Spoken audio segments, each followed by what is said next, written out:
Rap Story va commencer, je vais vous expliquer ce qui s'est passé. Donc j'étais sur Lyon, je sors de mon hôtel et j'avais rendez-vous pour une collaboration avec une amie et qui devait me présenter d'autres personnes, d'autres professionnels qui étaient intéressés pour des collaborations. Et donc je sors de mon hôtel et moi quand je suis à Lyon, on m'avait prêté une voiture pour que je puisse me déplacer sans forcément tout le temps prendre un taxi, un Uber. Donc je sors de l'hôtel, je prends la route pour me rendre à mon rendez-vous et il y a une voiture de police qui passe devant moi. Elle passe devant moi et moi au même moment le GPS me demande de prendre à gauche. Donc je prends à gauche et ils ont trouvé ça suspect en fait. Donc moi j'étais sur la route tranquille et ce qu'ils ont fait, ils ont fait le tour et ils m'ont suivi. Et je vois derrière moi ils mettent les gyrophares. Donc au début j'avais pas capté que c'était pour moi, j'ai pas commis d'infraction donc je continue à rouler sur 500-600 mètres. Puis je vois qu'ils me collent, ils me font des appels de phare en même temps, bref je me mets sur le côté. Je me mets sur le côté, ils descendent, ils arrivent en bombe, procédure habituelle, couper le contact, poser les clés sur le contact, je sais pas quoi. Je dis qu'est-ce que j'ai fait, j'ai commis une infraction. Ils me disent non mais on a le droit de contrôler qui on veut en gros. Je dis bon très bien. Du coup ils me demandent permis de conduire, papier du véhicule. Donc je lui montre carte grise, assurance et il me demande le permis de conduire. Je lui dis je l'ai pas sur moi. Du coup il me demande ma carte d'identité, je lui donne ma carte d'identité. Et il va, je sais pas ce qu'il fait, il tape, il revient, il me dit monsieur vous avez plus le permis. Je lui dis comment ça j'ai plus le permis. Il me dit oui, vous avez eu enfin vous avez plus de points sur votre permis, je sais pas quoi. Vous avez dû recevoir un truc de la préfecture. Je lui dis moi j'ai rien reçu du tout. Il me dit si ça a été envoyé à telle date, je le vois là. Je lui dis bah moi je vous dis que j'ai pas reçu. Je lui dis en plus c'est la période où j'ai déménagé, peut-être que Balek il a envoyé à mon ancienne adresse. Il me dit ok descendez du véhicule. Je descends, il demande à ma femme de descendre aussi. Il me fouille d'entrée, il me fouille de partout. Ma femme elle descend, il la fouille aussi, prennent son sac, commence à regarder dedans. Donc à partir de là, je leur dis mais qu'est-ce que vous faites? Je comprends pas. Le ton il commence un petit peu à monter. Je dis pourquoi vous la touchez, elle pourquoi vous la fouillez? J'avais l'impression j'avais commis voilà l'infraction alors qu'il n'y avait pas d'infraction, il n'y avait rien du tout. Et du coup ils font les cow-boys, ils me disent oui, appelez quelqu'un, vous avez quelqu'un là pour prendre le véhicule? Je lui dis ouais, je vais appeler quelqu'un, je vais me débrouiller. Ils me disent très bien. Donc j'appelle la femme avec qui j'avais rendez-vous, ma pote. Je lui dis ouais, j'ai un problème, je me suis fait arrêter et tout. Vas-y, viens s'il te plaît. Je lui dis viens, comme ça tu récupères ma femme et prends quelqu'un avec toi, comme ça il peut prendre la voiture. Tu vas la garer chez toi ou quoi. Elle me dit c'est bon, je vais arriver. Entre-temps, je m'aperçois que un des condés, il me connaît. Et il me dit ouais, il me dit mais c'est vous le jeune homme qui fait les polémiques sur les réseaux sociaux et tout. Je lui dis ouais, je suis un petit peu sur les réseaux sociaux. Pendant que je parlais avec l'autre il fouillait ma voiture. Mais il a fouillé. Donc il tombe sur des survêtements neufs. Il me dit ouais c'est quoi ça? Est-ce que t'as les tickets de caisse? Je lui dis non, j'ai pas les tickets de caisse. Je lui explique que c'est une collab. Il me dit ok. Il y avait mon portefeuille posé, il ouvre et dedans j'avais un petit peu de liquide, ce qui est normal parce que je suis pas chez moi, je suis à Lyon, je dors à l'hôtel, je mange dehors, donc c'est normal que j'ai de l'argent sur moi. Il me dit ouais comment ça se fait que t'as cette somme en liquide? On dirait j'avais 50 000 balles. Je lui dis comment ça cette somme? Je lui dis bah j'ai un petit peu d'argent, je suis pas chez moi, je dors à l'hôtel, c'est normal. Je lui dis pour mes dépenses non?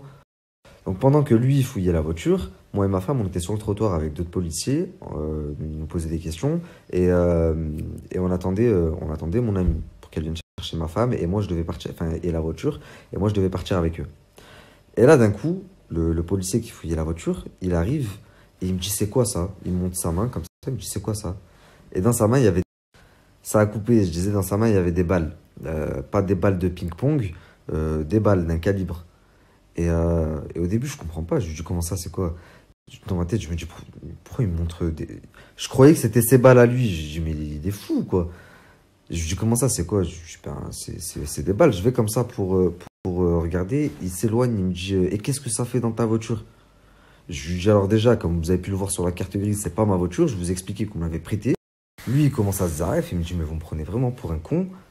Et moi, je vous jure qu'à ce moment-là précis, je me suis dit, c'est un sketch. Je me suis dit, il y a une caméra cachée ou je sais pas. En plus, j'ai un des condés qui m'a dit qu'il me connaissait. Je dis, c'est pas possible. Il me dit quoi? Il appelle d'autres personnes et il me dit, ils vont venir, eux, fouiller bien la voiture. Moi, je commence à paniquer. Je me dis, c'est pas une caméra cachée, c'est un piège. Je suis tombé dans... On m'a tendu un piège ou je sais pas. Toi, tu me sors douilles, à tout moment, vous allez me sortir un calibre de la voiture. Et il me dit, bah là, les gens qui vont venir, ils sont habilités à bien fouiller, ils vont bien fouiller la voiture. Je dis, ok, et ça va se passer comment? Il se passe quoi pour moi? Il me dit, bah tu poseras tes questions à ceux qui arrivent. On attend. Oh, pendant tout le temps, j'étais sur le rebord de la route, les voitures, elles s'arrêtaient, ça me regardait, j'étais trop mal à l'aise. Et entre-temps, j'ai ma pote qui arrive.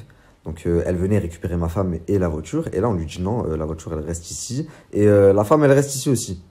Donc, en gros, ils disent à ma pote, barre-toi. Moi, je lui dis non, pars pas. Donc, il lui demande de s'éloigner. Je lui dis, pars pas, on va voir ce qui se passe. Un coup, tu prends ma femme avec toi. Il y a trois gars qui arrivent en voiture banalisée. Ils étaient en civil. Et eux, ils se mettent à fouiller la voiture, mais vraiment de fond en comble.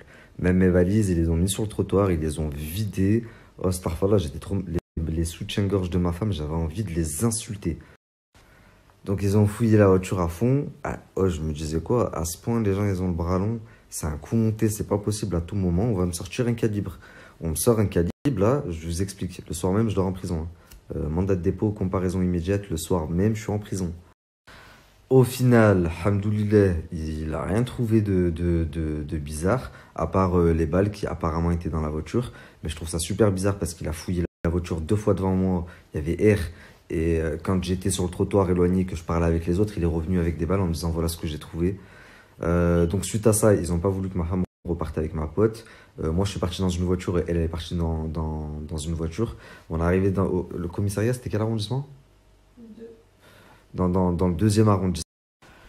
Ils m'ont dit que j'étais en garde à vue, ils ont pris toutes les informations dont ils avaient besoin et ils m'ont envoyé dans un autre poste dans le troisième arrondissement. Et ma femme, elle est restée dans ce poste-là. Ils l'ont entendu, elle n'a pas été placée en garde à vue et mon ami est venu la chercher. Par contre, moi, j'ai passé la nuit là-bas. Ils m'ont relâché à 13h, 13h30.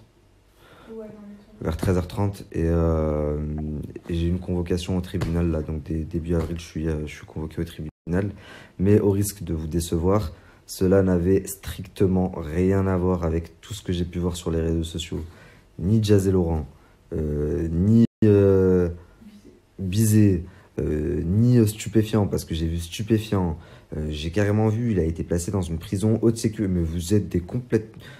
oh les gars, moi je suis pas baby tricheur, d'accord? Je vais pas surfer dessus pour vous inventer une histoire et faire le buzz. Je vous raconte ce qui s'est passé. Et encore, j'en aurais même pas parlé si ça avait pas fait toute cette polémique là. Je vais pas vous inventer des guerres de gangs. Ouais, j'étais avec des Russes, avec des Pakistanais. Non, c'était une putain de vieille garde à vue que j'aurais pu éviter. Le ton il est un petit peu monté, ils ont chopé la mort contre moi. J'avais un petit peu de liquide, ils ont vu des survêtes derrière, un petit jeune barbu. Donc j'ai un petit peu été catalogué, le ton il est monté, j'ai passé la nuit en garde à vue. Ça m'a rafraîchi les idées et voilà. En tous les cas, quand je vois la polémique que ça a fait, je m'en serais bien passé. Mais il y a quand même eu un bon côté. J'ai donné du contenu au putaclic. Ils se reconnaîtront tous parce que j'ai un petit peu été le sujet. Baby Tricher a parlé de moi. Marcus Slata a parlé de moi.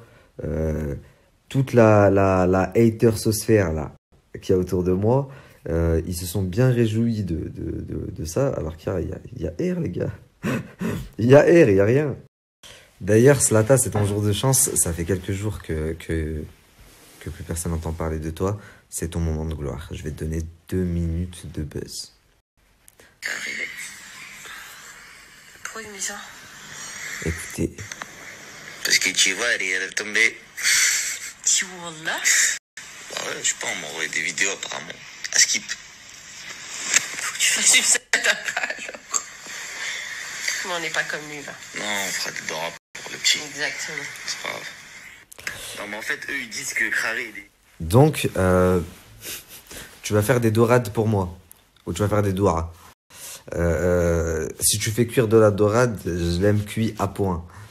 Si tu fais des doigts, arrête tes conneries. Tu m'as envoyé des gens pour me frapper, pour me faire du mal. Le petit ref, comme tu dis. Hein? Et tu m'as eu au téléphone en plus ce jour-là. Et t'as vu les gars devant toi, c'est mes frérots. Et ils te connaissaient même pas, tu les avais juste payés 5000 balles chacun en PCS. Enfin bref, on va pas revenir dessus, tu sais ce que t'as fait. En tous les cas, Tu veux faire croire à qui que toi, tu vas faire des doigts pour que moi je sorte? Sérieusement. Donc maintenant, en plus d'être un voleur, un menteur, t'es un hypocrite. T'es un hypocrite.